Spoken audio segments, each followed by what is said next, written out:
Pekan Olahraga Provinsi Sumatera di Okuraya tahun ini akan mulai digelar 21 hingga 28 November 2021.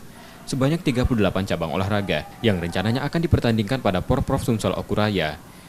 Berbeda dari penyelenggaraan Porprov sebelumnya, tahun ini ada 2 penambahan cabur yang dipertandingkan, yakni pentak dan judo.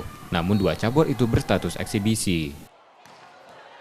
Tetap ada penambahan, ada eksibisi dari cabang pentak, ada eksibisi dari kalau judo kayaknya ada tambahan, memang itu rekomendasi dari Pak Gubernur. Nanti kita pertimbangkan apakah eksibisi atau langsung gitu. Meski Porprov Sumsel baru akan dibuka 21 November, namun pertandingan dimulai pada 13 November 2021 dari cabur basket. Nur Muhammad, Kompas TV, Palembang, Sumatera Selatan.